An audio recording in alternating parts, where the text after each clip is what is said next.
el ejército español es un nicho de delincuentes condenados por agresiones sexuales, por acosos sexuales. Los jueces son militares, la policía que investiga son militares, que son los guardias civiles, militares investigando a militares, pues te puedes imaginar, ¿no? Ojo, parece una secta. Es que es una secta.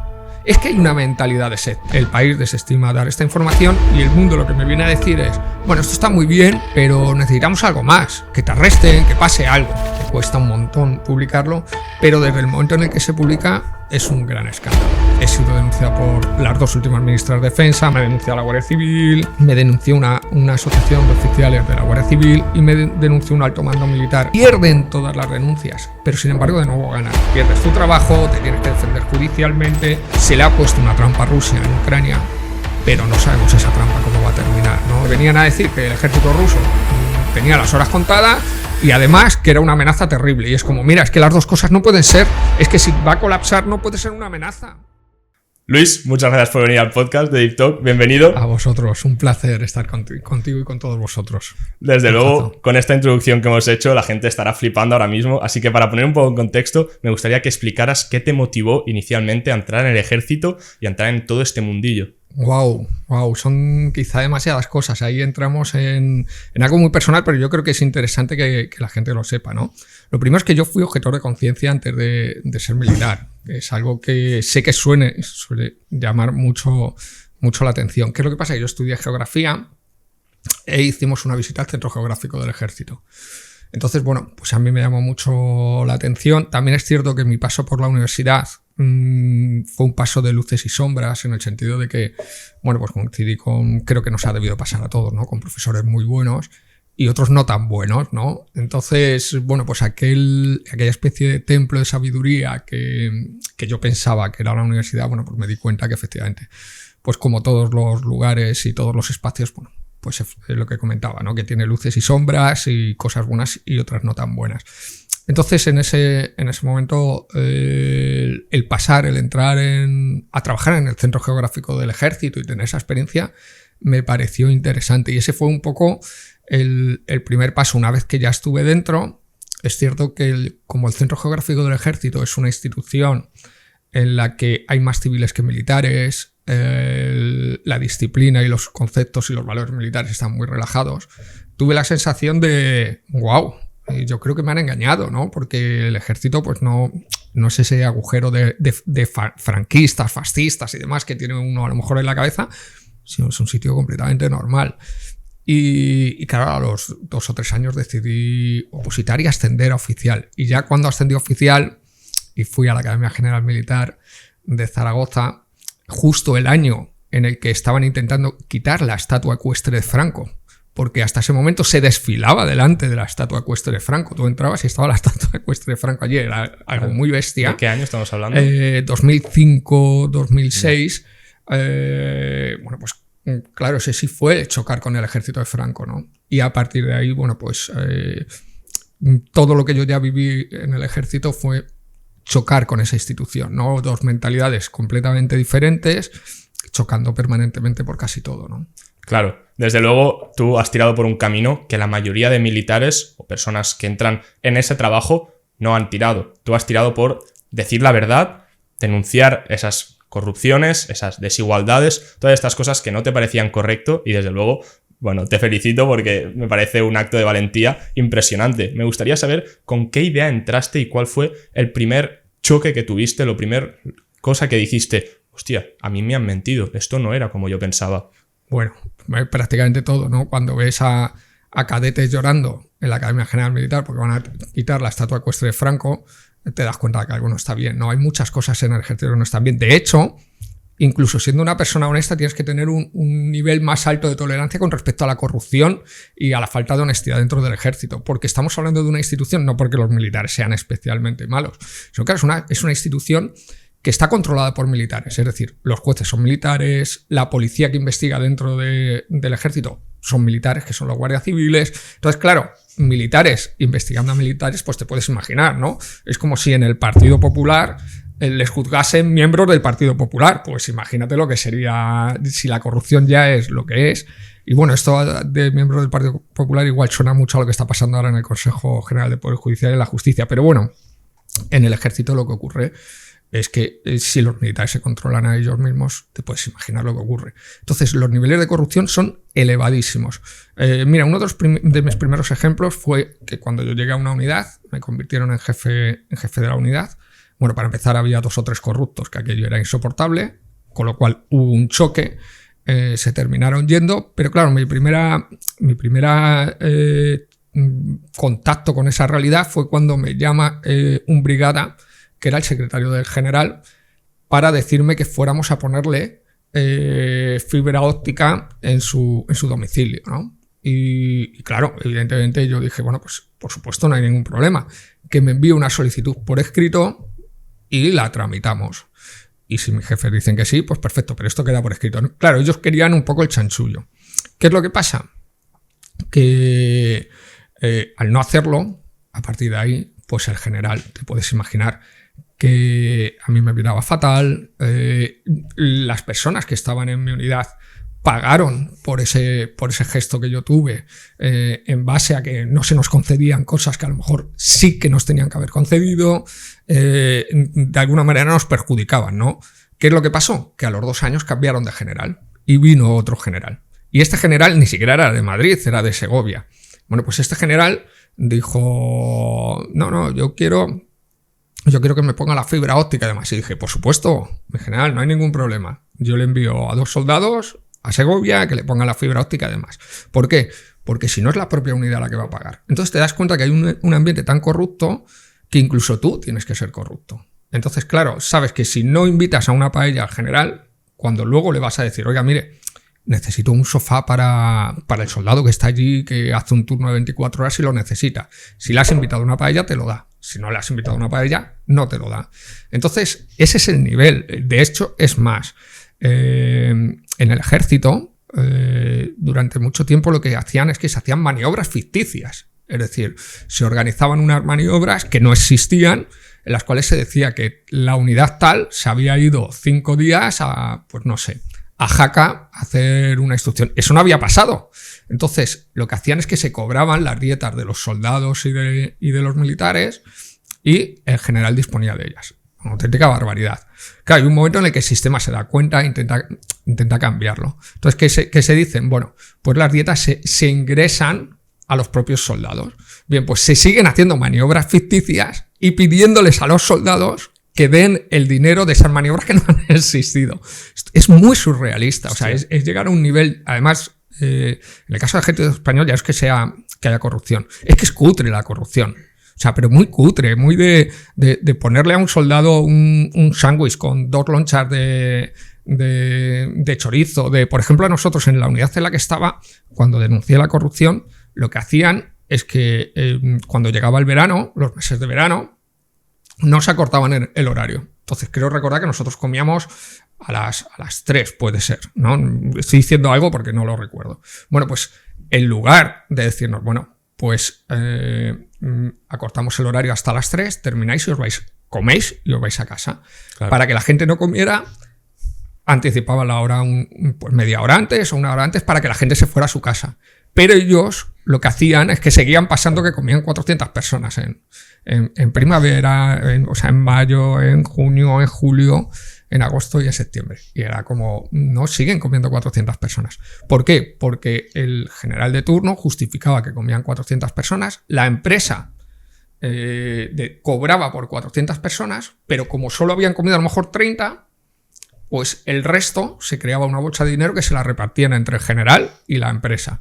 Pues es así de cutre, o sea, es algo exagerado, ¿no? Ves por ahí las televisiones, los sobres, o sea, no sé, yo de repente un año me encontré con 2.000 euros de vales de combustible. O sea, es que es una cutrez máxima el ejército, de verdad. Hay que vivirlo para darse cuenta, ¿no? O que a mí me dijeran en Navidad, oye, para organizar una cena de Navidad e invitar a los soldados y tal, te damos 200 euros en vales de combustible. O te damos una tarjeta de combustible y se la vas pasando a los soldados que vayan echando combustible y te dan el dinero a ti para organizar esto. O sea, es así, o sea, era permanente el nivel de corrupción a bajo nivel, pero también alto nivel, ¿no? O sea, digamos que todo eso se hacía para ganar dinero. O Sí, por supuesto, y para desviarlo, sobre todo Claro. para desviarlo. Los mandos de turno lo desviaban. De tal forma que yo hubo un momento en el que cambié de unidad y empecé a encargarme de realizar contratos con temas de ordenadores, de software y de hardware. Bien, ¿qué es lo que ocurre? Que lo que querían era que se gastara. O sea, a mí hubo un momento en el que el primer año que yo llegué a la institución estaba gastando 386.000 euros en software, todo el ejército de tierra. Yo lo reduje a 14.000 y después a 5.000. No pasó nada. El ejército no se hundió. Fíjate, estamos hablando de que se ahorró más del 90% de lo que estaba gastando. ¿Qué es lo que ocurrió? Bueno, todo eso eran licencias que no estaban instaladas, auténticas barbaridades. A mí nadie me llamó para premiarme, sino que llamaron pues para llamarme la atención, ¿no? Es más, a finales de ese año me dijeron, oye, que hay que gastar dinero. ¿En qué? En lo que sea. Pero gástalo. Y era como, pero si no lo necesitamos, pero hay que gastarlo. También eso viene de la típica política heredada de si no gastamos este dinero, el año que viene nos lo quitan. Gástalo en lo que sea. Y luego, claro, te vienen también, pues la mujer del coronel tal, resulta que está en la empresa de informática que sea y te viene y la tienes que comprar. Y es como, mire, es que yo no la quiero comprar porque no necesito comprar nada de su tienda. Ya, pero la tienes que comprar porque es la mujer del coronel. Y era como... todo muy cutre. Y eso cuando no veías directamente al coronel, que un año antes había sido coronel y al año siguiente te venía vestido de civil de la empresa no sé qué a decirte, oye, acuérdate que yo era tu coronel, ahora vengo aquí a venderte. Claro, dices, pero por favor, es que esto nadie lo ve. Bueno, evidentemente todo esto se ve. Evidentemente todo esto la justicia militar lo sabe. Evidentemente incluso el poder civil, los ministros y las ministras de defensa que ha habido lo saben. ¿Qué es lo que pasa? Que permanentemente lo tapan, ¿no? Por múltiples factores. ¡Ey! Perdona por molestar. Solo quiero recordarte que si estás disfrutando del podcast, te puedes suscribir, puedes ir a Spotify a seguirme, me puedes dejar un comentario y me puedes ayudar muchísimo con todas esas cosas. Te dejo con el resto del podcast. Tío, es que parece impresionante porque yo esto del ejército siempre lo he visto como algo como altruista, para servir al Estado, para servir al país, para agradecer lo que sea, no algo como para eso, para sacarle algo de provecho para ti personalmente. Bueno. Desde dentro dices que se veía, que se sabía. Igual que lo veías tú, lo debía ver todo el mundo. Dentro de, digamos, adentro, ¿la gente hablaba sobre esto? ¿O era lo más normal del mundo y no se veía mal? Se interioriza. De verdad, yo te digo que hay muchos soldados, y a mí me da mucha pena, que son plenamente conscientes de toda la corrupción que yo denuncio, pero sin embargo se encuentran muy atrapados a un nivel ideológico. Fíjate, lo que ocurre con el soldado español, hablando soldado español, un poco generalizando todas las escalas, es que es un individuo que sabe que es odiado por la mitad del país, sabe que la izquierda le odia y le detesta. En Cataluña, en Euskadi, en Valencia, en Baleares, en muchos otros sitios también se le detesta. ¿Y quién está con ese soldado? La derecha. Normalmente, además, la derecha más rancia. ¿Quién va al desfile del 12 de octubre de las Fuerzas Armadas? Pues la derecha más rancia con las banderitas. Entonces, ese soldado solo siente ese calor, el de esa derecha, ¿no?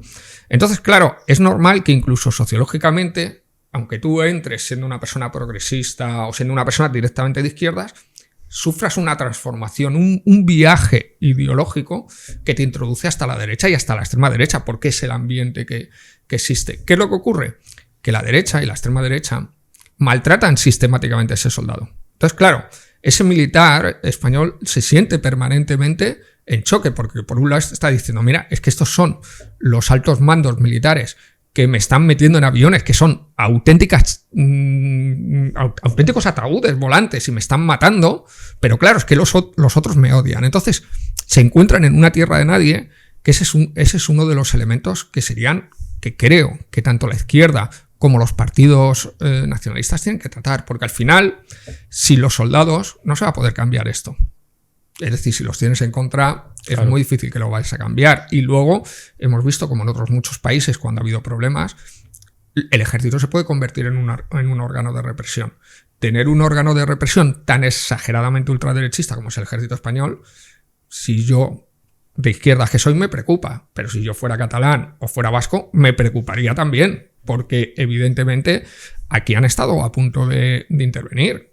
Y si alguien piensa que no, si esto hubiera ido a mayores, el ejército aquí habría intervenido. Fíjate, hay un ejemplo, hay muchos ejemplos, ¿no? Y cuando analizas la historia de otros países, te das cuenta de que España tiene una historia compartida con América Latina en muchísimos sentidos, pero también en el sentido de las transiciones políticas, ¿no?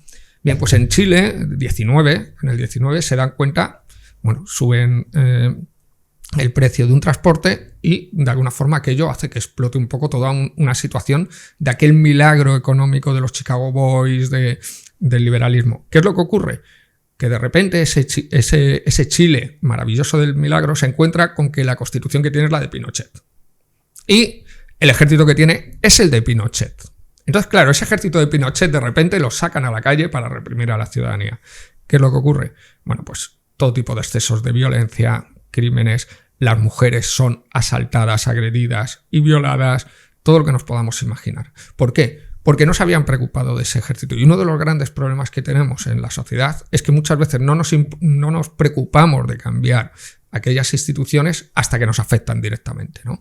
Porque aquí nadie se ha preocupado de cambiar el ejército. La judicatura, de la que estamos hablando también, ¿no? Hay una serie de órganos que son absolutamente tétricos en este país, que tienen unos claros pilares y unas claras raíces franquistas que nadie se ha preocupado de cambiar, ¿no? Y ese es un problema que vamos a tener que afrontar o vamos a tener que sufrirlo. Eso es algo que tendremos que decidir. Pero si no cambiamos la judicatura, si no cambiamos el ejército, los cuerpos policiales, reiteradamente, vemos que nos están enviando una serie de señales claras de la ultraderecha, ¿no? Hablando un poco de fútbol, ¿no? Que es algo que está muy al día. Hemos visto que cómo ha habido una serie de expresiones más o menos ultras en dos futbolistas de la selección, Carvajal y Unai Simón. Claro, son hijos de agentes policiales. ¿Es casualidad? Hombre, pues puede ser que sea casualidad, pero es mucha casualidad, ¿no? Es otra de las muchas casualidades que se suman a las muchas casualidades que ya vamos viviendo, ¿no? Al final, es obvio que el ambiente, fuerzas y cuerpos de seguridad del Estado, por supuesto el ejército, por supuesto la judicatura, son ambientes claramente ultraderechistas, ¿no? Luis, desde aquí, ahora mismo parece que estés escribiendo una secta. Y a mí realmente... Claro, me parece muy triste porque yo hasta ahora, dentro de... O sea, sacando lo que es tiempos de guerra, que evidentemente mueren soldados, es una cosa súper triste. Yo el ejército lo veía como un proceso de que una persona, por ejemplo, imagino que conoces, ¿te suena David Goggins? ¿Quién? David Goggins, bueno, es un militar estadounidense que también ha escrito libros y tal. Sí. Vale, pues es una persona que tenía muchísimo sobrepeso y gracias al ejército consiguió hacer un cambio tanto físico como mental. Quiero decir que también tiene sus partes positivas que, claro, yo evidentemente diciendo esto de sacando la parte en la que mueres, porque es una cosa que también está el día a día en este mundo, no era algo tan negativo. Háblanos del día a día, ¿cómo es estar dentro del ejército? Vale, yo es cierto que soy un poco el ogro negro del ejército español y vengo a contar todas las cosas que no funcionan en el ejército español. Pero como bien dices, en el ejército español también hay muy buenas cosas. Es decir, también hay personas y profesionales absolutamente excelentes. Hay trabajos que se hacen en favor de la sociedad que son absolutamente excelentes. Es decir, es cierto que yo vengo a criticar toda una serie de elementos que entiendo que hay que cambiar, pero eso no quiere decir, como en cualquier otra institución, que no haya gente muy profesional, muy válida, que hagan unos trabajos maravillosos y que merezcan el reconocimiento de la ciudadanía. Eso que no le quepa la menor duda. Es más, una de las grandes reivindicaciones que yo siempre he tenido con el ejército es que a los militares, sobre todo a los soldados, hay que pagarles más. Y no tienen que ser temporales. O sea, viven con una precariedad laboral absolutamente lamentable. Tienen que ser completamente profesionales, tienen que tener su contrato profesional, tienen que ser funcionarios como cualquier otro ciudadano y tienen que tener una serie de beneficios económicos que por desgracia a día de hoy no tienen, ¿no? De hecho, el militar está precarizado precisamente porque carece de sindicatos, precisamente porque se mueve dentro de ese ambiente ultraderechista. Entonces, por un lado, ni la izquierda entiende que esos soldados son trabajadores, ni esos trabajadores entienden que son trabajadores y que la izquierda es la única que le va a poder ayudar en el avance de derechos y de consolidación por supuesto, de elementos básicos para poder trabajar. Pero sí, por supuesto que se hacen cosas extraordinarias, ¿no? Hay militares que están haciendo labores de salvamento que cómo no se puede ni mucho menos alabar. Claro que sí, ¿no?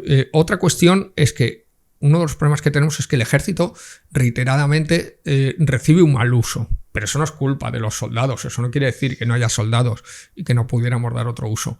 Quiere decir que no estamos usando a los militares como se les debe de usar, ¿no?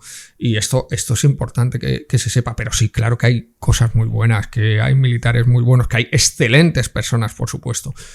Pero hay unos niveles de corrupción absolutamente infames. Te voy a poner un ejemplo. Piensa en el país más corrupto que creas tú, uno de los países más corruptos del mundo. No sé, cualquiera de Latinoamérica. Cualquiera de Latinoamérica, efectivamente. Latinoamérica es quizá la zona más desigual y más violenta del mundo. Cogemos los índices y eso es lo que tenemos, ¿no? No es la más pobre, pero sí es la más desigual y la más violenta. Bien, es que no hay latinoamericanos que son espectaculares personas. Es que no hay latinoamericanos que son excelentes profesionales, claro que sí. Pero la realidad que les define como colectivo no es esa. Claro. Sino es la región más violenta y más desigual del mundo. Hay que cambiar algo. En el ejército ocurre lo mismo. Aunque hay excelentes personas, excelentes profesionales, es una institución completamente ultraderechista que hay que regenerarla. Claro, aún así, ¿sabes? Siento haber sonado un poco en contra, no, pero simplemente quería... Que suene muy en contra, todo lo en contra que quiera. No, simplemente quería demostrar que no es que estés en contra de absolutamente todo lo que se hace, simplemente has adoptado el rol, el encargado de denunciar lo que es negativo. No denuncias el ejército, denuncias lo negativo del ejército. Claro. Además, fíjate, cuando yo escribo los libros, claro, la premisa primera y básica es: el ejército es una basura, el ejército es caca, ¿no? Y es que lo es, ¿no? Pero la segunda premisa es: ¿cómo vamos a cambiar este ejército? Es decir, ¿cómo vamos a conseguir que este ejército, esta institución, que a día de hoy es basura, es una caca, por una serie de cuestiones, se convierta en una institución que todos respetemos, que esté al servicio de los ciudadanos, que los catalanes no teman a esta institución? ¿Cómo puede haber personas que temen al ejército, a los guardias civiles, a la policía? No puede ser. Tenemos unas instituciones que no son de todos los españoles, que no son de todos los ciudadanos, que son de unos pocos. Pues eso hay que cambiarlo, ¿no? Claro. Entonces, luego pensamos a nivel OTAN y sí digo, podemos estar, entre comillas, muy orgullosos. ¿Por qué? Nuestros militares, por ejemplo, son los que han formado a todos los pilotos sauditas, que a día de hoy, en los últimos 10 años, han estado bombardeando Yemen y la han dejado como un solar. Han bombardeado colegios, hospitales, autobuses escolares, han hecho todo tipo de barbaridades. Pues esos tipos lo han hecho porque se lo hemos enseñado nosotros los españoles. Fíjate si seremos buenos, que le hemos sido capaces de enseñar todo eso. Entonces, este es uno de los problemas. ¿Profesionales buenos para enseñar eso teníamos? Sí. ¿Debíamos de haber enseñado a los sauditas a hacer eso? No.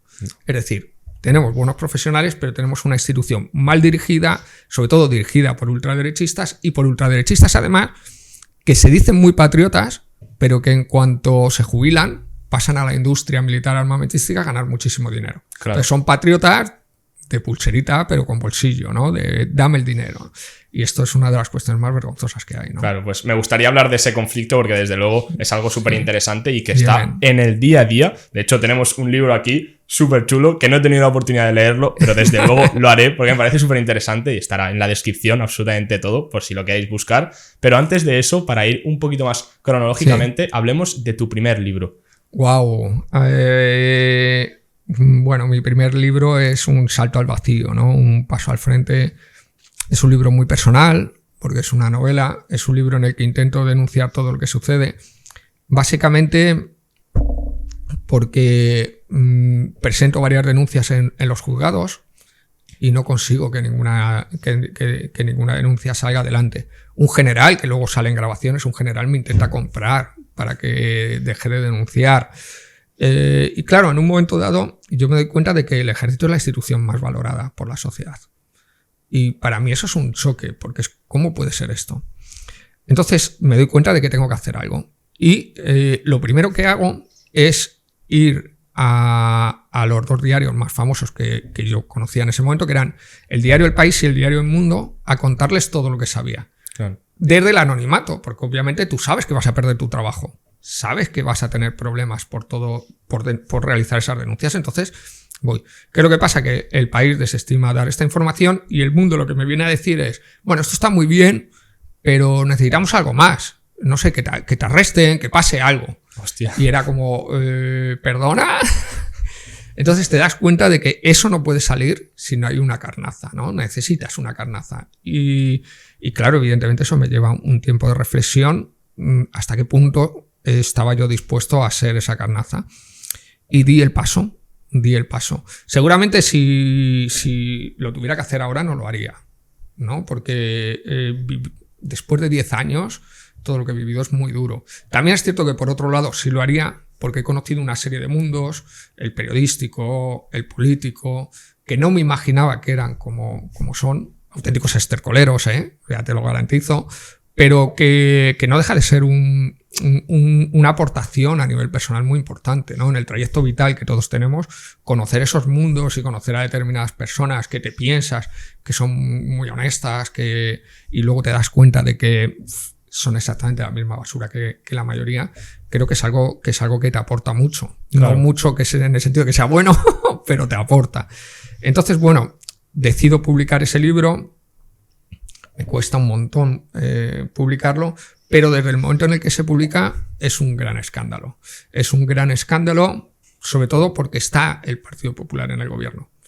Y si no estuviera el Partido Popular en el gobierno, habría pasado desapercibido. Explico por qué. Fíjate, publico Un paso al frente, Código Rojo y después el libro negro del Ejército Español. Todo esto mientras está el Partido Popular en el gobierno. Los 3 libros tienen mucha difusión, en medios de izquierda se difunden mucho, pero, y esto es lo importante, de repente voy a publicar La guarida de la bestia, que es un libro sobre el acoso y las agresiones sexuales a la mujer en el ejército. Auténticamente salvaje, o sea, porque son casos en los que te ponen los pelos de punta, auténticas violaciones que han quedado impunes. Que no han salido a la luz, porque... Que han ido saliendo a la luz, pero que están todas recopiladas y te dan una sensación de la perspectiva de lo que pasa. Estadísticas de las probabilidades de que una mujer sea agredida en el ejército a que sean agredidas en la sociedad, o sea, datos muy fuertes. Y yo me voy, en este caso, a varios medios de comunicación. El diario.es, por ejemplo, oye, un medio muy de izquierda, ¿no? O Julia Otero, una periodista claramente muy feminista, ¿no? Y claro, lo que te encuentras es que como está el PSOE en el gobierno, de esto no se puede hablar. Porque claro, esto ya no es la mujer, sino que hace daño, en este caso, por ejemplo, a Margarita Robles. Claro, y entonces es cuando despiertas y dices, pero vamos a ver, si tú dices que eres feminista, ¿cómo puede ser que te calles las agresiones, la violencia sexual tan salvaje que sufre la mujer en el ejército? Un dato que yo entonces tenía era, en esos años, cuando se publicó, las posibilidades de una mujer de sufrir una agresión sexual dentro de un cuartel eran entre 4 y 8 veces superiores a sufrirlas en la calle. Hostia. Es decir, si una mujer en la calle ya se sentía amenazada y sentía que podía ser agredida sexualmente, en un cuartel era entre 4 y 8 veces superior. Es auténticamente salvaje. Además, con unas tasas de condenas bajísimas. E incluso con una particularidad. Y es que si les condenaban a los militares que habían agredido o violado a mujeres, podían seguir siendo militares. Y tú dices, pero espera, a ver, un capitán condenado por 28 agresiones sexuales, fue ascendido, fue condecorado, fue a prisión, salió de prisión y volvió a la unidad militar a seguir trabajando como si no pasara nada. Es decir, es como si en una universidad condenan a un profesor por agredir sexualmente a 28 alumnas, cumple sus años de prisión y vuelve a la universidad. Tú dirías, pero ¿perdona? Bueno, pues eso es el ejército, ¿no? Y claro, que esto vayas a contárselo a Julia Otero y te diga que eso no lo puede contar, tú dices, ¿perdona? ¿Por qué? ¿Porque está Margarita Robles en el gobierno y es tu amiguita? ¿Porque está el PSOE y es tu partido amigo? Pues tú de feminista no tienes nada. Tú lo que eres es partidista, que es parecido, pero no es lo mismo. Te vas al diario.es y es exactamente lo mismo. Entonces es una pena porque dependiendo de quién esté, tienes una coyuntura u otra. En aquel momento, como quien gobernaba era el PP, todo lo que yo dije fue utilizado un poco como ariete contra el Partido Popular, lo cual no me parece mal.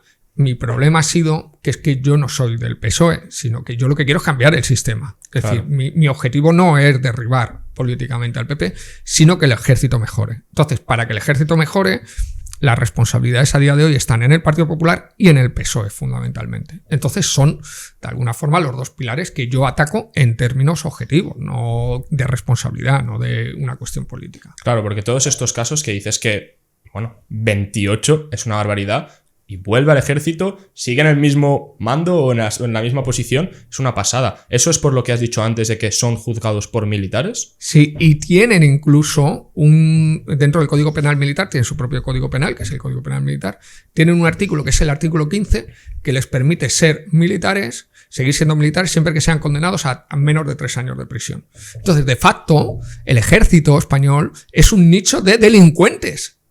Porque hay una enorme cantidad de oficiales delincuentes condenados por agresiones sexuales, por acosos sexuales, por otro tipo de delitos. ¿Siguen ahí? Bueno, yo soy oficial. Sí, muy bien. ¿Cuál es tu carrera? No, yo he agredido a 28 reclutas. Bueno, pues nada, no pasa nada. ¿Cuántos años te condenaron? A 3. Ah, bueno, pues sigue siendo militar, que no pasa nada.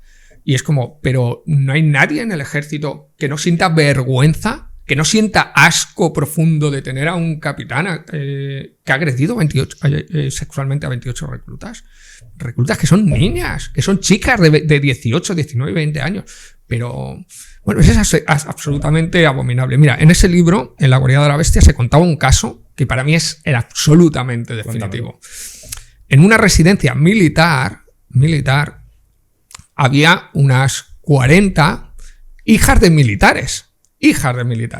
Bueno, pues ahí había un alto mando, un coronel, un teniente coronel, que, las tenía tan atemorizadas que cerraban las puertas. Estamos hablando de niñas, de estudiantes, 18, 19 años, 17, cerraban las puertas, se metían en sus cuartos de baño, se metían en sus habitaciones, estaban absolutamente atemorizadas. Llegaron a tal nivel que enviaron una carta a la que entonces era la ministra de Defensa. ¿Cuál fue la solución? Bueno, pues la solución fue jubilarle. Y es como, ¿perdona? O sea, a ese depredador sexual, a ese tipo absolutamente repugnante que ha estado persiguiendo a las hijas de tus propios militares, lo que haces es jubilarle, trasladarle. No recuerdo qué hicieron, si jubilarle o trasladarle o las dos cosas. Hombre, no, eso es para irte a la fiscalía, denunciarle y que vaya a prisión ese tipo. Que se le juzgue y que vaya a prisión. O sea, pero qué vergüenza es esta. Bueno, pues nadie despierta. Fíjate, ninguno de esos padres, de esos 40 padres, porque claro, estas chicas tendrían casi todos padres y madres, es de suponer, ¿no? Ninguno de esos llega y dice, bueno, hasta aquí. Yo me voy al juzgado y... No. ¿Por qué? Porque claro, eso les puede perjudicar en sus carreras. Y claro, yo pienso en que tengo una hija y a mi hija la agrede o la acosa sexualmente un coronel en una residencia, y es que me voy al juzgado, es que no hay término medio, es que no tengo nada más que dialogar, es que... ¿Pero qué es esto, no? Claro, igual que lo haces fuera, lo haces dentro. Lo haces dentro, pero claro. Para que veas ese concepto que me decías antes, que me parece muy interesante. Parece una secta. Es que es una secta. Es que hay una mentalidad de secta. Es que se llegan a asumir una serie de circunstancias que son absolutamente infames, ¿no? Pensamos en el Jack 42, por ejemplo, pero ¿cómo se puede llegar a ese punto de subir en esos aviones, que habían subido ya un montón de militares, y que el militar llegue y se suba a un avión jugándose la vida? ¿Pero en qué momento han perdido el sentido común de decir, no, perdona, nosotros en este avión no subimos? ¿Por qué? Porque no está en condiciones de volar. ¿Qué es el Jack 42? Perdona. El Jack 42 es un avión que se contrató, en el que murieron 62 militares, en total 75 personas, en el año 2004, ¿no? Entonces, era una serie de aviones, bueno, esto lo cuento en el libro negro de Ejército Español, las tasas de accidentes aéreos que hay en el Ejército Español son absolutamente espantosas, pero al nivel de que durante el franquismo las tasas de bajas de pilotos españoles eran equivalentes a las que había durante la batalla de Inglaterra en la Segunda Guerra Mundial. Es decir, en España morían los mismos pero sin enemigo. No lo necesitamos nosotros el enemigo. Que lo que pasa es que esto que viene se recorta en mantenimiento, se corrompe por aquí, se corrompe por allá y claro, al final te encuentras el mismo ejército de principios del siglo XX que te relataban Ramón J. Sender en Iván, o que hemos visto en tantísimas otras, que podemos seguir además por la literatura perfectamente, ¿no? Y te da mucha pena que ese mismo ejército, con esos mismos problemas de corrupción, de macrocefalia, siga a día de hoy manteniéndose donde está y nadie lo reforme.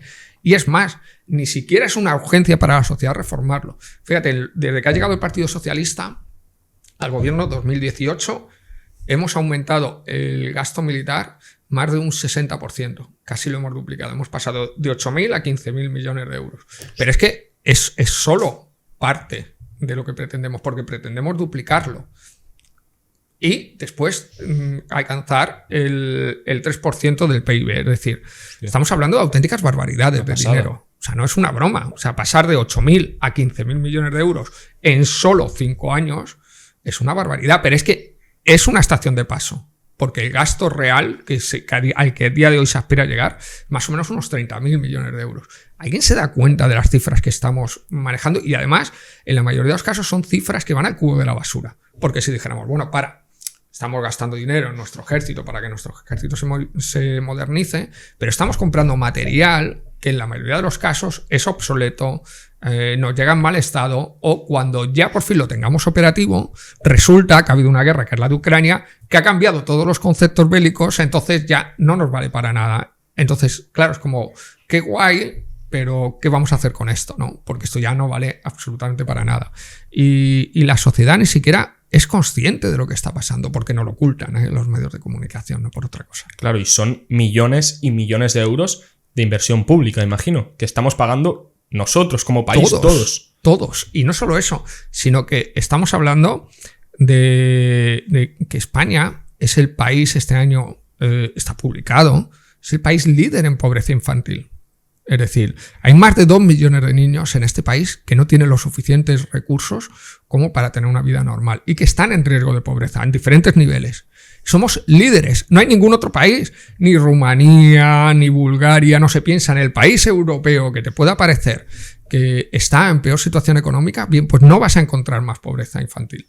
¿Cómo puede ser que nosotros, con estos niveles de pobreza, estemos gastando esto en armamento? Y además en armamento que ni siquiera va a nosotros. Fíjate, por ejemplo, cuando la ministra de Defensa Margarita Robles, estábamos en mitad de la pandemia, todos sufriendo, resulta que no se ocurre otra cosa que ratificar un contrato de blindados militares. Bueno, pues estamos hablando de más de 2.800 millones de euros. Esos blindados militares se compran a una empresa que es General Dynamics. Y claro, la trampa de Margarita Robles es, bueno, es dinero, pero ojo, según Margarita Robles es un gasto social, porque genera empleo. Vale, genera empleo, pero ¿esta empresa es española? No exactamente. Bueno, eso no es española. Bueno, la filial es española. Ah, vale, la filial es española. ¿Y qué ocurre con la matriz? No, la matriz es norteamericana. Ah, vale. Y entonces, ¿ese dinero entonces va a España o va a Estados Unidos? Es una forma de pagar a Estados Unidos. Casi todo el dinero que se invierte en defensa, en armamento, entra por un embudo y termina, sobre todo, en fondos de inversión norteamericanos, que son los que controlan todo. Por poner un ejemplo, nos vamos al diario El País. El propietario del diario El País, el máximo accionista del diario El País, también lo es de Indra. Nos vamos a Navantia, que es una empresa pública. Vale, Navantia es una empresa pública. Es así que lo que gastemos ahí se queda en España. Pero cuando tú fabricas una fragata, necesitas poner misiles. Vale, ¿esos misiles son españoles? No. Los compramos a una empresa norteamericana. Entonces, ¿ese dinero dónde va? A Estados Unidos. Es decir, la mayoría del dinero que se gasta en armamento en España va a Estados Unidos. Con todo ese armamento, ¿qué es lo que hacemos? Sufragar la guerra de Ucrania, por ejemplo. Sufragar los intereses norteamericanos, pero no los nuestros, ¿no? Qué pasada. Y, o sea, me parece algo, bueno, totalmente inhumano y que está fatal, y en cambio tiene muy pocas denuncias esto. O al menos no están mostradas a la luz y la gente no sabe de personas como tú. Si es que hay muchos más, que no sé si habrán muchos más. Por eso te quería hacer esta pregunta. ¿Cuál ha sido el impacto que has recibido desde que has empezado a hacer todas estas denuncias de corrupción y de desigualdades? De todo, ¿no? A nivel incluso personal y familiar, pues muy duro. porque evidentemente bueno, pues pierdes muchas relaciones, pierdes amistades, pierdes parte de la familia, pierdes pareja, pierdes muchas cosas, ¿no? Luego a nivel de ser presionado, bueno, pues he sido denunciado por las dos últimas ministras de Defensa, Margarita Robles y María Dolores de Cospedal, que no sé si eso es bueno o es malo, pero bueno, me han denunciado. Me ha denunciado la Guardia Civil, me denunció una asociación de oficiales de la Guardia Civil y me denunció un alto mando militar ultraderechista que trabajaba para Margarita Robles, ¿no? En defensa. Que todo eso es un gasto económico que lo cubres tú personalmente. Efectivamente, yo eso es algo que me tengo que cubrir yo, por desgracia, ¿no? Y es una situación muy dura porque imagínate, estar recibiendo denuncias, me expulsan de mi puesto de trabajo, pues todo esto es complicado. De hecho, cuando yo realizo el primer libro, que quizá nos hemos quedado un poco ahí porque hay muchos temas que abordar y al final es muy diferente, muy complicado, ¿no? Porque empiezan a salir ramificaciones y centrarse es complicado. Cuando yo denuncio, lo primero que hace el ejército es meterme en un centro disciplinario, ¿no? Como si tuvieras una enfermedad mental. Pues prácticamente, sí. De hecho, me meten en un centro disciplinario en 3 ocasiones. Estoy prácticamente 5 meses en un centro disciplinario en el que no me dejan hablar con nadie, me restringen las llamadas de teléfono. De esos casi 5 meses, hay 22 días que yo estoy o 21 que estoy en huelga de hambre. Me parece muy sorprendente que alguien, un oficial del ejército, se ponga en huelga de hambre y no salga en los medios de comunicación. Porque esto no se lo han contado a la ciudadanía. Porque muchas veces hablan de desinformación. Porque un teniente del ejército ha estado en huelga de hambre durante 21 días y no se lo han contado a nadie. Porque a mí me metieron en un centro disciplinario que es como una prisión en la que sufrí todo tipo de aberraciones, incluso me llegaron a desnudar. Bueno, cosas aberrantes. ¿Por qué eso pasó y a nadie le importó, ¿no? O sea, son una enorme cantidad de consecuencias las que se sufren que son terribles. Porque yo ahora veo, en los últimos meses, sabemos que 2 militares fallecieron en Córdoba, en Cerro Muriano, porque, bueno, pues un capitán les hizo atravesar un río en unas condiciones terribles y se ahogaron. Bien, a esos tipos les han vuelto a dar destino, no les han metido en ningún centro disciplinario. Oiga, que son 2 negligentes, que seguramente no sé si serán condenados, pero que son responsables de la muerte de 2 militares. Pero son de los suyos. Todos son de los suyos. Los que violan mujeres son de los suyos, los que acosan sexualmente son de los suyos, los que roban son de los suyos, los que provocan las muertes de militares son de los suyos. ¿Quiénes no son de los suyos? Los que les denunciamos. Esos somos los malos. Entonces, claro, yo me vi prácticamente 5 meses. Me vi 5 meses, además, con el enemigo. O sea, no es que me encerrara un ente neutral y yo fuera una persona. No, es que fui a un centro disciplinario militar con los propios militares a los que denunciaba. Bueno, pues fue una experiencia, te puedes imaginar que bastante simpática, por decirlo de alguna forma, y no querer recordar a lo mejor situaciones que fueron realmente aberrantes. Y a partir de ahí, yo vivo en Madrid, entonces, bueno, es un sitio complicado, es un sitio en el que te das cuenta que sientes repudio. A mí hay gente que me escribe en redes sociales y me desea la muerte, pero eso lo hemos normalizado. Parece que es normal que un tipo o una tipa te escriba en las redes sociales y que diga que te tienes que morir o que dentro de poco te van a pegar un tiro, ¿no? O te envíe una pistola, tal. Todo esto lo hemos interiorizado y lo tratamos ya como si fuera completamente normal, cuando es una auténtica barbaridad, ¿no? Entonces, pensando en todo el impacto psicológico que tiene esto, perder tu trabajo, saber que no vas a volver a encontrar trabajo. Ahora mismo cualquiera me googlea y lo que puede leer de mí es terrible, porque hubo un medio de comunicación al servicio del ejército que hizo su trabajo de desprestigio y dijo que me habían investigado por acoso sexual.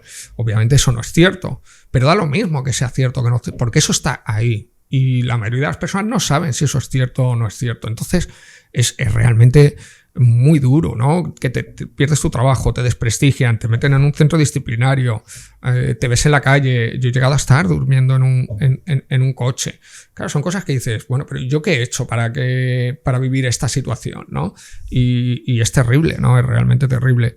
Y luego es muy difícil porque el PSOE siempre está en contra. El PSOE es ese partido que hace ese juego del sistema en el que te ofrece una cara amable, pero cuando vas de verdad no te soluciona el problema. Porque el PSOE lleva en el gobierno desde el 2018 y dicen que son progresistas y demás. Y es como, ya, ¿y a mí por qué no me habéis readmitido en el ejército?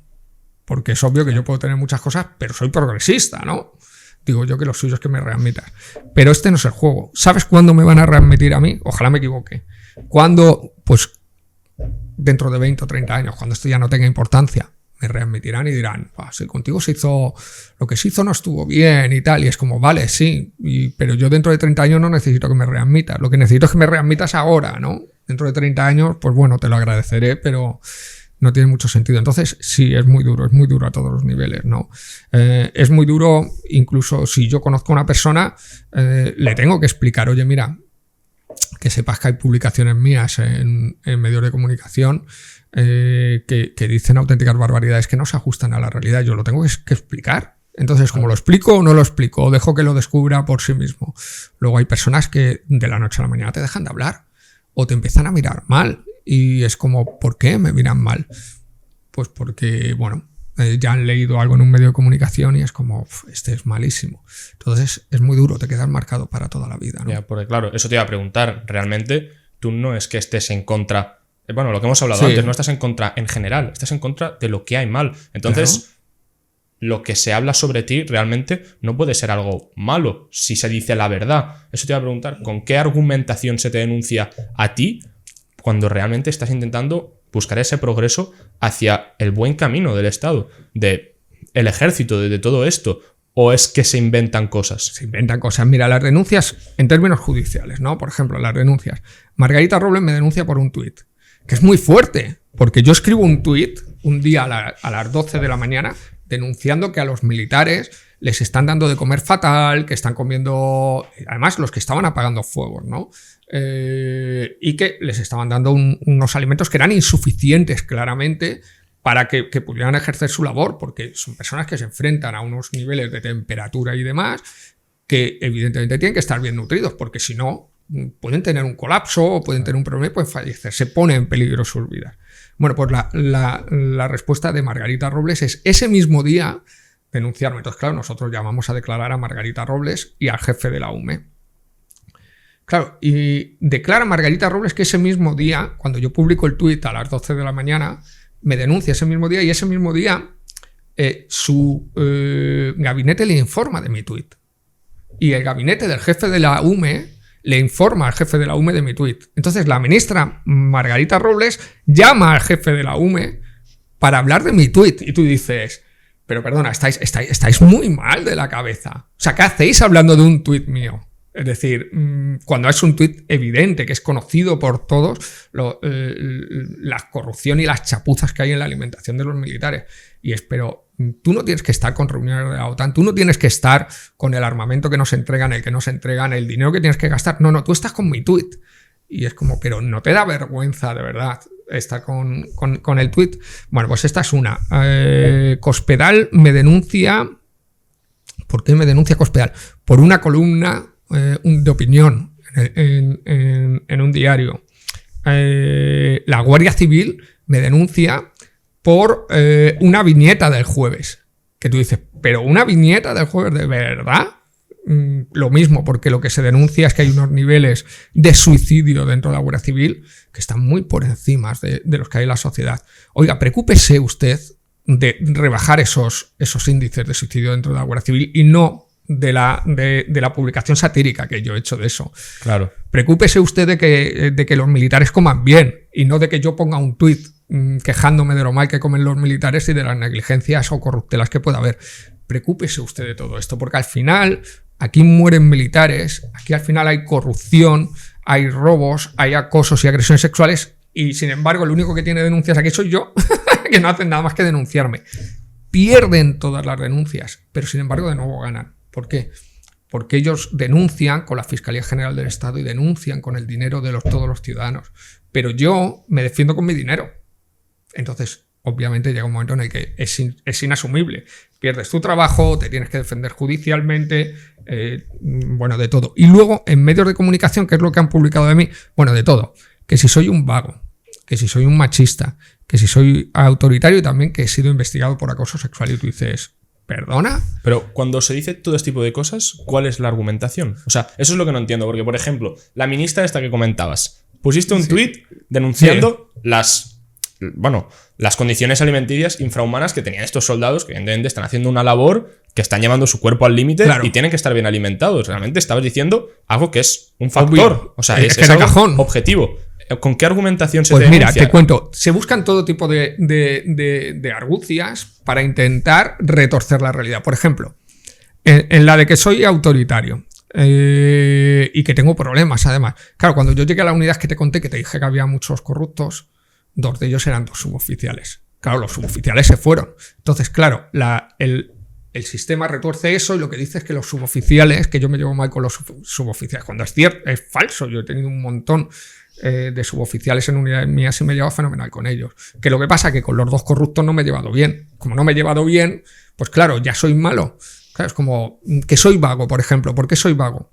Pues mira, justo antes de denunciar, no hice un curso porque tuve un problema de rodilla. Cuando yo he hecho un montón de cursos, de hecho es más, no soy vago, pero he escrito ya 6 libros, he dado centenares de conferencias, no sé, otra cosa no, pero no paro de trabajar. Entonces, claro, ¿soy vago? Bueno, pues como hay un curso que yo no pude hacer porque tuve un problema de rodilla, que es legal, ellos omiten el problema de rodilla y dicen que yo soy vago porque no he hecho ese curso. Y así todo, o sea, así todo es retorcer absolutamente todo para presentar algo de verdad. Es un poco como pues, lo que hemos visto aquí en Cataluña, que se hace con los políticos catalanes allí en Madrid, o lo que se ha hecho con la izquierda española, como se la ha destrozado, sacando de contexto unos hechos que muchas veces son falsos, pero que a lo mejor son ciertos, pero claro, si tú le das la vuelta y dices que es que yo no he hecho ese curso porque yo no he querido, oiga, no es que haya querido, es que tenía la rodilla mal. Una persona además que ni siquiera en ese momento estaba de baja, en más de 13 años, pues puede haber acumulado 10 días de baja. 10 días de baja en más de 13 años de trabajo. ¿Y dices que soy vago? Claro, no sé, no tienes muchos argumentos, pero da lo mismo. Siempre, cuando el sistema quiere desprestigiar, cuando el sistema quiere dañar, siempre puede coger cualquier elemento, darle la vuelta y presentarlo de forma que, claro, que es que eres muy malo, malísimo. Y más allá de eso, fíjate, yo siempre le digo a la gente lo mismo. Vale, te compro que yo soy muy malo, pero ¿en qué cambia que yo sea muy malo a lo que yo estoy denunciando? No cambia nada. Yo puedo ser el peor personaje de la historia. Perfecto, lo compro. ¿Pero en qué cambia? ¿Eso hace menos verdad a lo que estoy diciendo? El problema es que hay muchas personas que sí. Hay muchas personas que sí, de alguna manera, si piensan que tú eres mala persona, cambia ya lo que estás diciendo. Por ejemplo, dentro del ejército había muchas personas que a mí me seguían. ¿Qué es lo que pasa? Que en el momento en el que vieron que yo era de izquierdas, fue como, ¡buah! Este tío es un rojo malo. Y tú dices, bueno, vaya capacidad de análisis autocrítico que tenéis. Porque si yo puedo ser rojo malo, pero mira a ver lo que yo estoy denunciando a ver si es cierto o no. El problema es que la mayoría de las personas, por desgracia, vivimos en un mundo que no tienen esa capacidad. En el momento en el que ellos están situados en el lado malo, te convierten en malo, tu discurso ya ha quedado de alguna forma enturbiado por esa imagen que han creado de ti, cuando no debería de ser así. Cuando lo que se debería analizar en lo que publico en un libro ¿es cierto lo que publicas? ¿Sí o no? ¿Está argumentado? ¿Sí o no? ¿Es razonable las conclusiones a las que se llegan? ¿Sí o no? Ya está, pero no es tan sencillo como eso, ¿no? Claro, pues me parece increíble la manipulación que se ha hecho desde la prensa de todo lo que has contado, porque, claro, totalmente. Si todas las personas que han visto ese artículo vieran este podcast, tendrían una imagen totalmente distinta. Completamente. Pero fíjate, mi caso nunca ha salido en televisión española. Yo he salido en televisiones internacionales, pero nunca he salido en televisión española. Y claro, tú te preguntas, jolín, ¿no merecían las personas que ven televisión española que en algún momento le hubieran contado en una pieza, aunque hubiera sido de 5 minutos, claro, le hubieran contado, oye, mira, hay un militar español que ha denunciado que hay corrupción, hay un militar español que está diciendo que en el ejército las cosas no están bien, vamos a escucharle, ¿no? Por lo menos escucharle. Incluso, oye, vamos a hacer un debate y que hable con una persona, con otro oficial que esté dentro del ejército y que te diga que el ejército es muy bueno. Bueno, pues presenta las dos versiones. Pero ni siquiera eso. Al final esto ha salido alguna vez en La Sexta, ha salido alguna vez yo creo que en 4 Televisión y por supuesto aquí en TV3 o NTV, pero no ha salido en España. Entonces, ¿por qué en TV3 sí se ha contado esto de forma estructural y en Televisión Española no?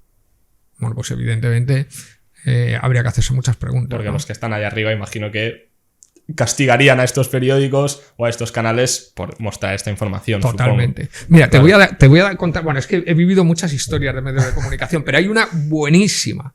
Mira, estoy un día en Canal Sur, ¿vale? Canal Sur en televisión, Canal Sur Televisión. Y había llegado a un acuerdo con el periodista para intentar contar, bueno, en Andalucía hay muchas unidades militares, contar un poco todas estas basuras, ¿no? Bien, pues estaba en televisión en directo y hubo una visita de una unidad militar y el coronel del ejército, el jefe que estaba allí, quiso entrar al plató pues no sé a qué, a pegarme, a discutir conmigo, no sé a qué. O sea, ese es el nivel, que es como, mira, tío, ¿no te da vergüenza querer meterte a un plató que le tuvieron que detener y decir, no, usted no puede pasar aquí? ¿Cómo que no? Que yo soy coronel, que voy a pasar y a decirle a este 4 cosas. Ese es el nivel de la cúpula militar que tenemos, así de penoso.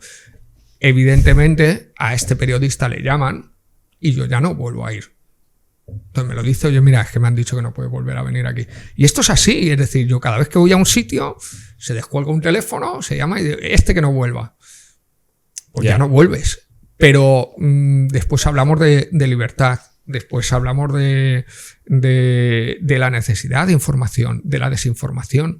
¿Acaso ocultar información no es desinformar? ¿Acaso que la historia que yo estoy contando no es desinformar?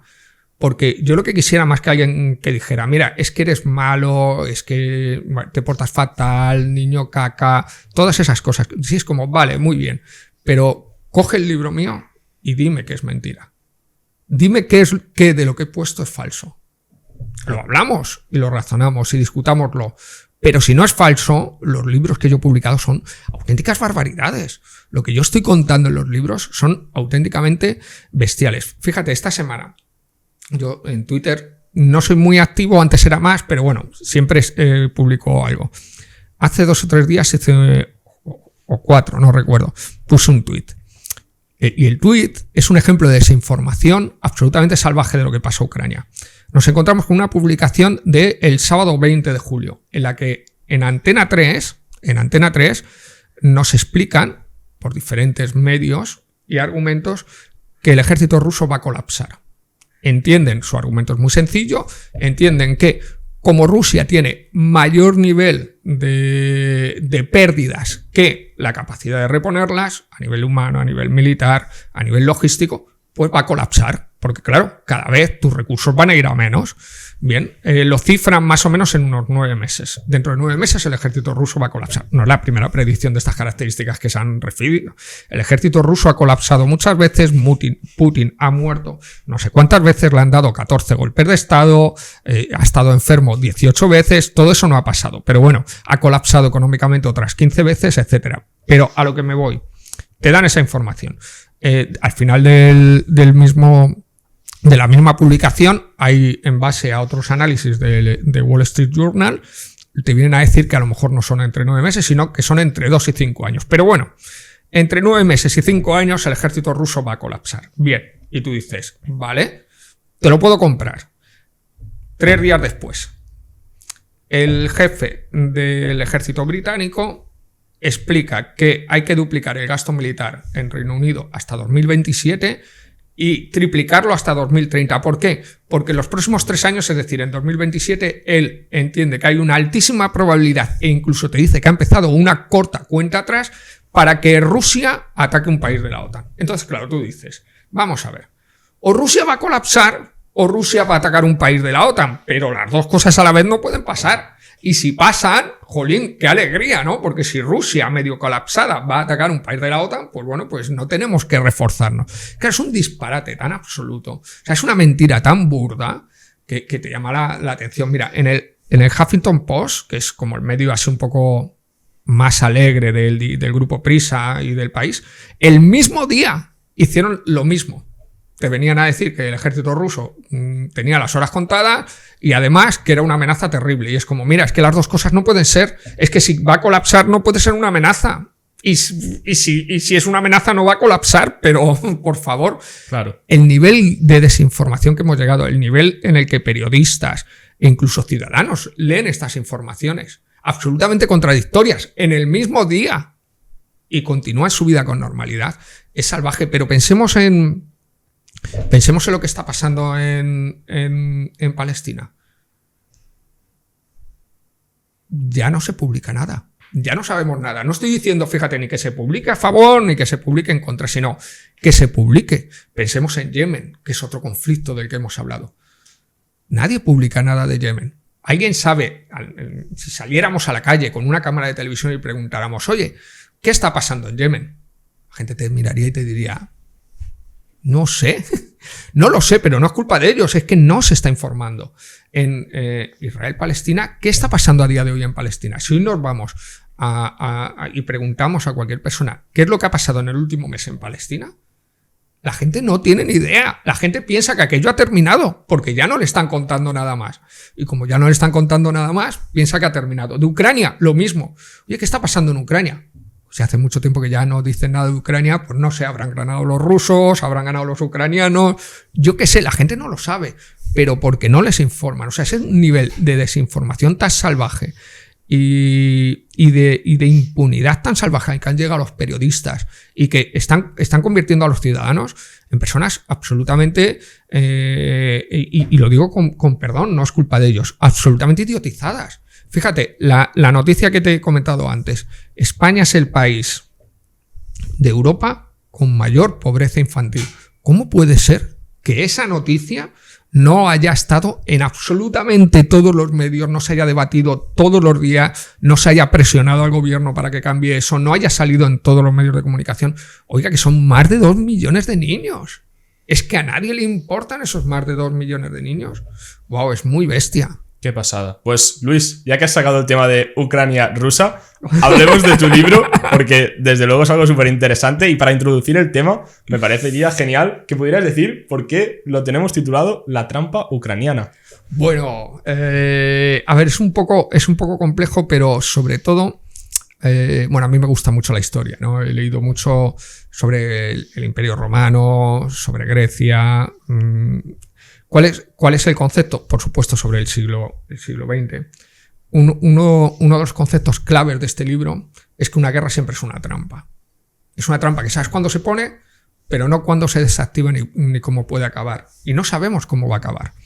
Fíjate, cuando la Unión Soviética invade Afganistán en el año 79, se dan una serie de circunstancias muy parecidas a la invasión de Rusia de Ucrania. Estados Unidos venía de una serie de derrotas militares geopolíticas muy importantes, tanto en África como en Vietnam, y en el caso de la guerra de la trampa ucraniana pasaba un poco igual. Estados Unidos venía de abandonar, junto con la OTAN, Afganistán y de tener una serie de reveses geopolíticos muy importantes. Entiendo que Rusia hay algún momento en el que siente, o la Unión Soviética en el 79, que tiene una oportunidad geopolítica. Bien, e intenta aprovecharla. ¿Cuál es un poco el problema? Brzezinski, que fue asesor de Jimmy Carter, que era el presidente de Estados Unidos en el 79, lo que viene a explicar años después, en una entrevista que después él afirma que no es real y que ha habido un error de traducción, pero lo que viene es a vanagloriarse de la trampa afgana. Él viene a decir que le pusieron a los soviéticos una trampa, que los soviéticos no tenían intención de invadir Afganistán y que solo la invaden cuando ellos empiezan a ayudar a los rebeldes afganos, de tal forma que la Unión Soviética no quería un problema en un país limítrofe como es Afganistán, de la misma forma que Rusia no quiere un problema, un país inestable en un país que es limítrofe como es Ucrania, ¿no? Entonces, hay muchas analogías que nos llevan a este contexto. ¿Cuál es el problema de la trampa afgana, de la que Brzezinski se enorgullece a finales de los 90 y afirma que gracias a esa trampa afgana colapsó la Unión Soviética? Lo cual es una verdad, como muchas otras verdades, a medias, ¿no? Seguramente la invasión de Afganistán tuvo que ver en la caída de la Unión Soviética, pero hubo muchísimos otros factores que también tuvieron que ver. Casi siempre estamos hablando de factores de causas o de múltiples causas, ¿no? De elementos multifactoriales. Es muy difícil que una sola causa tenga una consecuencia a nivel geopolítico, ¿no? Hay muchos más elementos. Claro. Entonces, ¿qué es lo que ocurre? Que esa trampa afgana termina siendo una trampa afgana para Estados Unidos, porque poco después caen las Torres Gemelas, que las derriban ni más ni menos que los hijos de los mujahidines. Los mujahidines, que eran esos tipos que recibió Ronald Reagan en los años 80, en su despacho decían que eran luchadores por la libertad. Para que os hagáis una idea, es como si el presidente de Estados Unidos hubiera recibido a Bin Laden y hubiera dicho que es un luchador de la libertad. Este es el nivel. Este es el nivel. Bien, pues esos tipos después tiran las Torres Gemelas. Entonces, cuando caen las Torres Gemelas, Estados Unidos entra en Afganistán. Después de 20 años y varios billones de dólares, tiene que salir de Afganistán. Lo que era una trampa para la Unión Soviética terminó siendo una trampa para Estados Unidos. ¿Qué es lo que quiero decir un poco con este libro?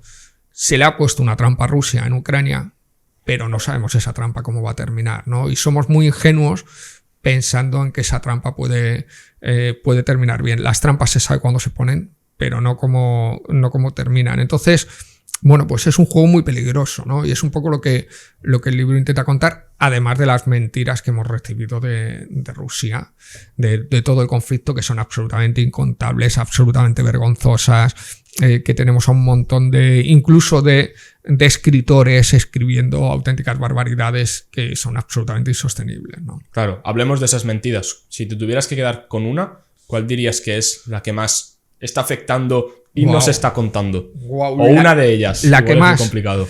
Fíjate, la que más, y ya lo era entonces hace 2 años, ahora lo es más, que Rusia es una amenaza para Europa. Y voy a explicar por qué. Los rusos no son buenos. Si alguien se piensa que eso pasa mucho dentro de la izquierda y es como que los rusos son buenos y que Putin es un tío guay, es como, no, perdona, os estáis columpiando mucho. O sea, y ni este es un libro prorruso, ¿no? A mí me han dicho que este es un libro prorruso, pero es que en las páginas digo que Putin es un criminal de guerra y que debe ser juzgado por ello. Pues que esto es evidente, ¿no? A ver, en términos geopolíticos hay unas leyes que rigen ese espectro, ese plano, y que tenemos que tener muy claro que esas leyes no podemos confundirlas con otros planos, como el ideológico, el político, el moral, el jurídico. Son planos diferentes. En términos geopolíticos, efectivamente, aunque en el país lo sostenían, que Rusia pretendía crear un imperio que llegaría de Lisboa a Vladivostok, bueno, pues evidentemente si Rusia pudiera haría eso, sin ningún género de dudas, porque es lo que han hecho todos los países cuando han tenido capacidad. El problema es que Rusia no tiene esa capacidad. Y esa es quizá la mayor mentira de todas, que está alimentando gran parte del gasto militar. ¿Por qué Rusia no puede confrontar con la Unión Europea, por poner un ejemplo? Y no va a confrontar nunca porque perdería. Porque no tiene capacidad demográfica, no tiene capacidad económica y no tiene capacidad militar para confrontar con nosotros. Antes de la guerra, la Unión Europea gastaba el triple que Rusia. Por supuesto, antes de la guerra, y ahora es todavía más acusado, demográficamente nosotros tenemos más de 500 millones de habitantes, los rusos tienen 150. Económicamente, ¿qué voy a decir? Económicamente es absolutamente irrisoria la capacidad rusa con la capacidad europea. A nivel de territorio, bueno, pues ni cuento, teniendo en cuenta la parte europea. Oiga, ¿de cuándo un ente que es tres veces inferior a otro se le ha ocurrido atacarle? O sea, es que no tiene ningún sentido. Sencillamente Rusia no tiene hombres, ni siquiera seguramente para conquistar Ucrania, vamos a verlo, porque las está pasando morada. No tiene capacidad demográfica, ni militar, ni económica para sostener una confrontación con la OTAN. ¿En qué podríamos tener que reforzarnos? Pues a nivel nuclear. Es en el único espacio en el que hay un desequilibrio entre Rusia y la Unión Europea. ¿Qué es lo que ocurre? Que la Unión Europea ya tiene capacidad mundial para destruir el mundo 14 veces. Entonces, si queremos comprar más bombas nucleares para tener capacidad de destruir el mundo, no 14, sino 140 veces, pues podemos hacerlo, pero ya no tiene ningún sentido. Entonces, en términos convencionales, Rusia no tiene capacidad para confrontar. Todo eso es una gran mentira que nos están contando. Y no es que Putin no quisiera, claro que sí, pero es que no puede. Entonces, que Putin ha invadido Ucrania por múltiples factores, sí, evidentemente. Putin considera, es más, Putin, cuando nos dicen que es una guerra expansionista, eso es mentira. Rusia no tiene ninguna capacidad, ninguna intención de expandirse a ningún sitio. Su gasto militar más alto llegó en el año 2014 y desde entonces se redujo desde más de 80.000 millones de dólares a 60.000. Es decir, un país que quiere expandirse no reduce su presupuesto militar en un 30%. Eso no tiene ningún sentido. Bien, para Rusia, Ucrania es una guerra nacionalista. Para Rusia, Ucrania no existe. Puede tolerar una existencia independiente de Ucrania mientras esté en su esfera, pero nunca va a tolerar que Ucrania sea independiente porque no la considera como tal, considera parte de su territorio. Entonces, eso no quiere decir que esté bien, ni que yo lo esté justificando, que no nos equivoquemos, pero no es una guerra expansionista, es una guerra nacionalista, porque considera a Ucrania parte de su país. Y también ocurre con las repúblicas bálticas. Entonces, si a mí alguien me dice Rusia puede atacar en un determinado a las repúblicas bálticas, pues sí que puede pasar, evidentemente, y si puede actuar a nivel de hechos consumados, lo hará, porque Rusia considera a las repúblicas bálticas como suyas, igual que Bielorrusia, igual que Ucrania. Esto es evidente. Ahora bien, que los carros de combate rusos, o como dijo la ministra de Defensa Margarita Robles, que cualquier día un misil ruso va a sobrevolar la península ibérica y nos va a atacar, pues no sé, que los carros de combate rusos van a llegar a los Pirineos, pues hombre, por favor, vamos a ser serios, porque claro, un día me estáis diciendo que no hay carros de combate en Rusia porque ya se los han destruido los ucranianos todos, y al día siguiente me estás diciendo que van a venir con esos carros de combate que han sido destruidos hasta los Pirineos, y es como, por favor. Entonces esa es quizá la gran mentira, es la madre de todas las mentiras, es la mentira del miedo, el crear una amenaza que es inexistente. Rusia no es una amenaza. Ojo, vuelvo a repetir, porque no puede. Si Rusia, en lugar de tener 150 habitantes, tuviera 1.500 millones de habitantes, si Rusia, en lugar de tener un ejército que, por cierto, antes de comenzar la guerra era inferior al europeo, pues si Rusia, en lugar de tener un ejército de 1 millón de soldados, con esos 1.500 millones de habitantes, pudiera tener un ejército de 50 millones de habitantes y además gastase el triple o el cuádruple que Europa, sería una amenaza. Pero como es justo todo lo contrario, no lo es, ¿no? Claro, y digamos que eso en lo que más nos afecta principalmente es en toda la inversión que se está haciendo con la justificación de que es un peligro, y en realidad es una inversión que más allá del dinero que está gastando es el coste de oportunidad que estamos perdiendo en hacer otro tipo de cosas como lo que has dicho, de los 2 millones de niños que están en esa pobreza y en cambio se está invirtiendo en un problema que no es necesario. Totalmente, ese es el coste de oportunidad. Ahí has dado con la clave perfectamente, porque mira, cuando un país conquista a otro, ¿qué es lo que le pide siempre? Un tributo. Te he conquistado, dame un tributo. ¿Por qué? Porque un tributo me enriquece a mí y te empobrece a ti. Claro. Con lo cual un tributo me hace más señor a mí y más vasallo a ti. Por eso te pido un tributo. Vale. El coste, el pago de armamento militar en España es un tributo a Estados Unidos. España no es independiente. Este es el primer concepto clave que se nos tiene que meter en la cabeza. ¿Por qué? Creemos que somos independientes. Oiga, independientes. ¿Tenemos política exterior? La que dice Estados Unidos. ¿Tenemos un ejército de verdad propio en condiciones? No. No tenemos ninguna política exterior. La política exterior española va cambiando en función de lo que nos dicen los Estados Unidos. Fíjate, una clave que cualquiera puede pensar, ¿no? Nos dicen que somos aliados de Estados Unidos. Muy bien, lo compro. Somos aliados de Estados Unidos. ¿Cuántos militares rusos hay en China? Porque yo creo que todos los que nos escuchen tendrán muy claro que los chinos y los rusos son aliados. Ninguno. ¿Crees que en Rusia se plantean que haya bases militares chinas en su territorio? Les parece absolutamente inasumible. Es como sí, podemos ser muy aliados, pero tú en tu casa y yo en la mía. Bien, en China, ¿cuántas bases rusas puede haber en China? Ninguna. A nadie se le pasa por la cabeza. O sea, es impensable. Bueno, vámonos a nuestra relación con Estados Unidos, que somos súper aliados de Estados Unidos. ¿Cuántas bases militares europeas hay en Estados Unidos? Ninguna. Oiga, pues si somos aliados y Estados Unidos tiene bases militares aquí, pues yo, que soy España, voy a poner una base militar también en Estados Unidos para defender mis intereses en la región. porque también los tengo. Hay pescadores que van allí y que a lo mejor necesitan un apoyo de nuestra armada. ¿Estados Unidos toleraría que tuviéramos una base militar europea en su territorio? No. Ahora bien, ¿cuántas bases militares norteamericanas hay en Europa? Es evidente que nuestra relación con Estados Unidos no es de aliados. Nuestra relación es de vasallos, de vasallaje. Esto es evidente. Entonces, el tributo funciona así. Yo gasto en armas porque Estados Unidos y sobre todo los fondos de inversión, o sea, los fondos de inversión y las industrias armamentísticas norteamericanas son los principales receptores de ese gasto militar. Entonces yo lo que hago es pagarle un tributo a Estados Unidos de esta manera. Pero para eso, efectivamente, el coste de oportunidad. Oiga, es que podríamos gastar en investigación. Oiga, es que podríamos gastar en esos niños pobres. Porque esos niños, si son pobres hoy, van a seguir siendo pobres mañana si no invertimos en ellos y conseguimos que tengan unos niveles educativos mejores. Eso que nos hace mucho peor país. Y si nos hace mucho peor país, ¿qué nos hace? Más vasallos.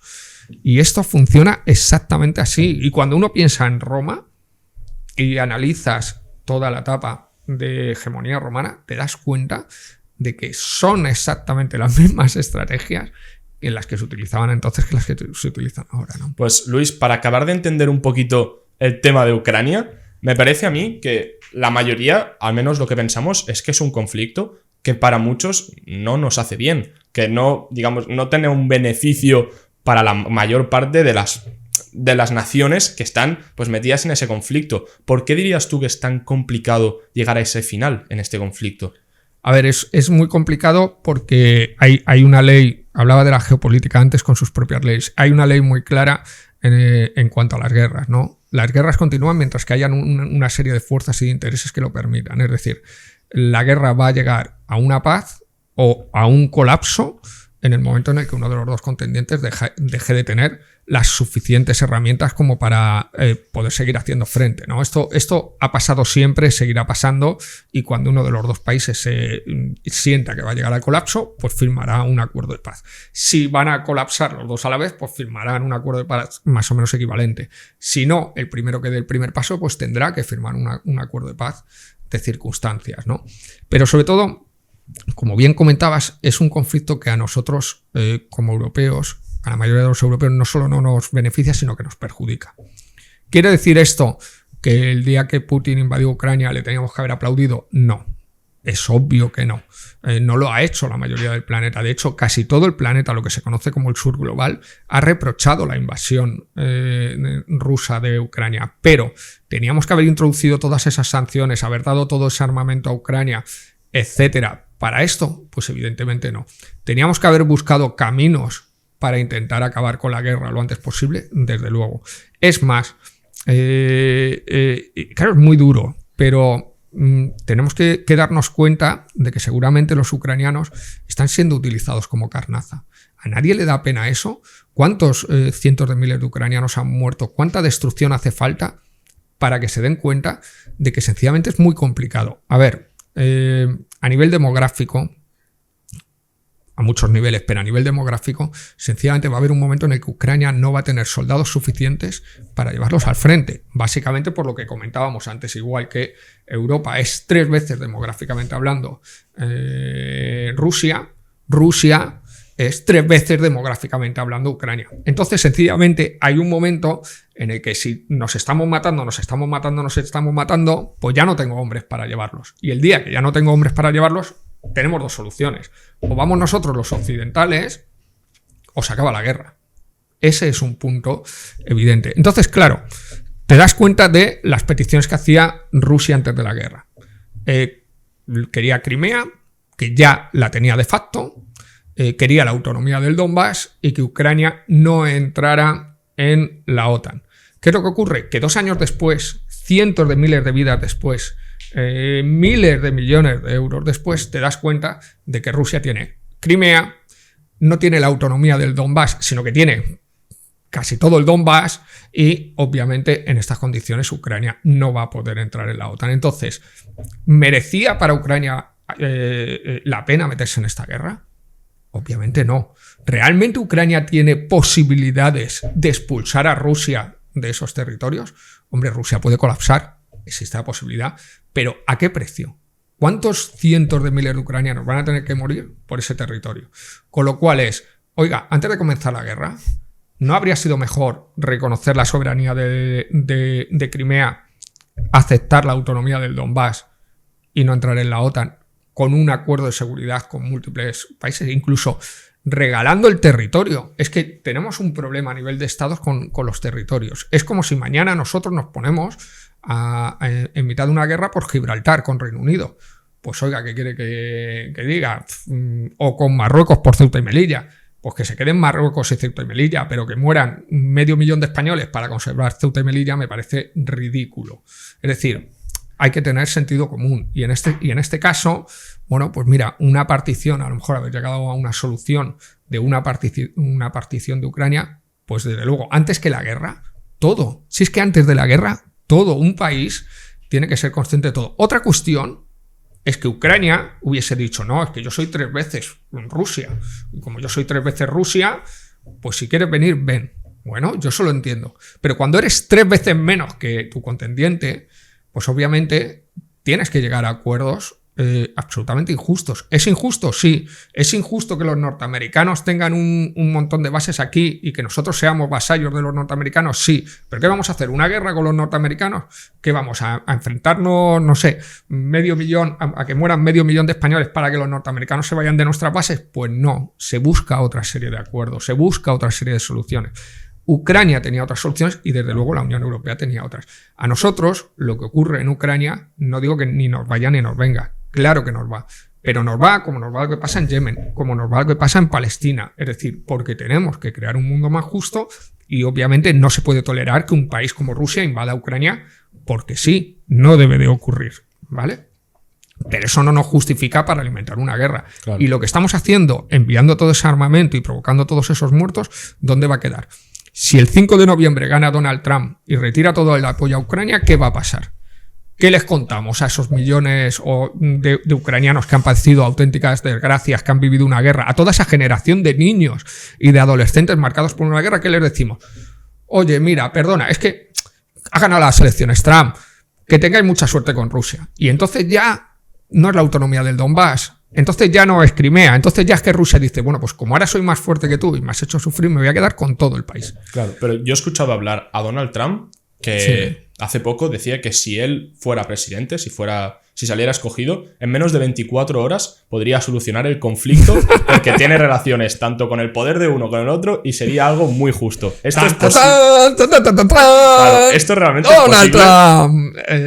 Bueno, es muy complicado, ¿no? Esto que dice Donald. Bueno, nunca se sabe, porque Pedro Sánchez y Pablo Iglesias llegaron a un acuerdo en menos de 24 horas cuando unos meses antes repitieron elecciones porque Pedro Sánchez decía que no podría dormir tranquilo si Pablo Iglesias estuviera en el gobierno. Con lo cual yo ya me creo de todo, ¿no? Puede pasar de todo, pero hay que ser serio, ¿no? No quiero decir que no pudiera conseguir una paz, ¿no? Creo que sí, que podría conseguir una paz, pero la paz no sería porque me llevo muy bien con uno y me llevo muy bien con el otro y en 24 horas soluciono la paz, sino la paz es que yo descuelgo el teléfono y soy Donald Trump y le digo a Zelensky, mira Zelensky, voy a dejar de ayudarte, tienes 2 opciones, o firmamos un acuerdo con Putin, guay, o dentro de 6 meses vas a colapsar, ¿qué es lo que prefieres? Entonces claro, en ese momento Zelensky dirá, vamos a firmar un acuerdo de paz, y tú dices, vale, guay, pero en ese momento, noviembre de este año, ¿cuántos miles de ucranianos habrán muerto? ¿Cuál será la destrucción del país? ¿Merecía la pena todo esto? No. ¿Gana Estados Unidos con todo esto? Supongo que creen que sí. Ellos han sacado sus cuentas y entienden que, oye, son más de 2 años de guerra, 2 años que han estado erosionando a Rusia. De alguna forma Rusia es un aliado de China y esto entienden que es un movimiento político positivo. No todo el mundo, ¿eh? El fallecido Kissinger, por ejemplo, criticó mucho este movimiento porque es algo además que funcionó mucho en la doctrina del Imperio Romano y de Roma. Nunca 2 enemigos a la vez, ¿no? Si mantienes una guerra comercial con China, no puedes mantener una guerra militar con Rusia. El concepto de 2 grandes enemigos a la vez, nunca. Eso siempre lo ha llevado muy a gala Kissinger y muchos otros geopolíticos, ¿no? Entonces muchos han comprendido o muchos creyeron que no era el momento de enfrentarse con Rusia. De hecho, seguramente Rusia invadió Ucrania también por eso, porque entendía que 2 grandes conflictos a la vez no son buenos para para una superpotencia, ni siquiera para una superpotencia como Estados Unidos. De hecho, Roma tenía siempre la costumbre de no tener dos conflictos, hasta tal punto que en ocasiones firmaba acuerdos de paz negativos o que no eran positivos o que no eran beneficiosos para enfrentarse con el enemigo que entonces consideraba que era más importante confrontar. Y una vez que terminaba con él, a lo mejor volvía donde había firmado el acuerdo y de alguna forma confrontaba, pero nunca evitaba confrontar siempre con dos enemigos a la vez. Y esta es un poco esa doctrina, nunca confrontar con dos enemigos a la vez. Entiendo que Donald Trump puede llegar a un acuerdo, pero ya digo que no es porque se vaya a llevar muy bien con todos, porque no hay acuerdos mágicos en geopolítica. Pero te quito el dinero, sí es un acuerdo, es una fórmula mágica para acabar con la guerra, desde luego. Claro, así que definitivamente, fuera cual fuera la solución, es que ahora ya es muy tarde para decir sería justo por los dos lados, porque claro, con toda la gente que ha muerto, cientos de miles, es que claro, ya es muy complicado. Muy complicado, pero fíjate, es muy probable que Kamala Harris también acabe con la guerra si gana las elecciones. ¿Cuál es el problema? Que no va a acabar con la guerra al estilo Donald Trump, que va a decir, yo en 24 horas acabo con la guerra y llamo y tal. ¿Qué es lo que harían? ¿Qué es lo que han hecho ya este último año? Empiezan a decir, mira, es que tenemos oposición, están los fondos bloqueados, no llegan los fondos. Si yo en lugar de amenazar a alguien con cortarle ayuda, sencillamente empiezo a racionarla y empiezo a no enviársela a tiempo, tiene el mismo efecto. Es decir, si yo necesito X dinero para mantener un conflicto y no me lo dan, pues tengo que llegar a una paz. Pero si en lugar de no dármelo me dice, sí, te lo voy a dar, pero este mes no puedo, el que viene. Este mes no puedo, el que viene. Bueno, pues este mes, fíjate, todo no, pero te voy a dar un poco. Al final es lo mismo. Claro. Buscas el colapso total. De tal forma que, fíjate, estratégicamente hablando, una solución muy buena para Zelensky, si hubiese sido una persona con una cierta perspectiva, un conocimiento geopolítico histórico, nunca habría confrontado con Rusia, porque vas a perder. Entonces, antes que confrontar, es mejor ceder y perder territorio. Pero una solución, ya una vez comenzada la guerra, es una solución más o menos sencilla, y es, me retiro de los territorios alegando que no puedo sostener el conflicto, que ya no tengo capacidad, me retiro de los territorios a los que aspira Rusia, fortifico todo el resto del terreno y llego a un acuerdo. No un acuerdo porque yo quiera, sino que yo lo que vendo a la ciudadanía es tengo que llegar a un acuerdo porque no tengo capacidad. Pero detengo la guerra, que es absolutamente horrible, porque al final han muerto muchísimos niños, muchísimos adolescentes, muchísimas personas, hay un montón de vidas destruidas, infraestructuras, la economía. Luego hay una posguerra que sacar adelante y va a ser muy duro para esos millones de personas. Luego llegan los inviernos y tienes que calentar a toda esa gente. Entonces, creo que a veces es mejor perder y eso te permite ganar, ¿no? Claro. Pues, Luis, me parece que podríamos estar hablando de esto yo contigo durante encantado. horas, porque es un tema prácticamente infinito, pero para la gente que quiera saber todo sobre este conflicto, tienen este libro, La trampa ucraniana, que evidentemente tanto este como todos los que te agradezco mucho que me hayas traído porque me los voy a leer encantado, estarán en la descripción, así que si queréis saber más sobre el conflicto de Rusia y todos los otros libros, lo tenéis todo en la descripción, igual que todo el contacto sobre él. Me gustaría que pudieras mandar, para finalizar, un mensaje pensando en que ese mensaje va a llegar a toda España. Si pudieras mandar un mensaje mirando a cámara, ¿qué dirías a todos los españoles? Bueno, para mí, sobre todo, lo más importante que hay, ¿no? Sé que hay muchos otros temas que seguramente sean mucho más importantes, pero tenemos que reformar defensa. Tenemos que reformar defensa porque necesitamos militares más demócratas, en primer lugar, para que un día no nos peguen. Porque si un día hay un problema y hay un conflicto y sacan a esos militares y no son demócratas, nos van a pegar. Y nos van a pegar muy duro. Y segundo, necesitamos reformar defensa porque no tenemos que pagar un tributo a los norteamericanos, sino tenemos que dedicar ese dinero en mejorar la vida de nuestros niños, en mejorar nuestra investigación, en mejorar nuestro país como sociedad, ¿no? Creo que es fundamental. Y después, a nivel Cataluña, a nivel Euskadi, a nivel izquierda, que tengan muy claro que ese ejército, el ejército de hoy, es un ejército que es enemigo suyo. Y eso hay que cambiarlo. El ejército tiene que ser de todos. Y esto me parece fundamental, ¿no? Pues Luis, muchísimas gracias por haber confiado en el proyecto, por venir a Deep Talk. Te agradezco muchísimo. Encantado. Y chicos, nos vemos en el próximo capítulo.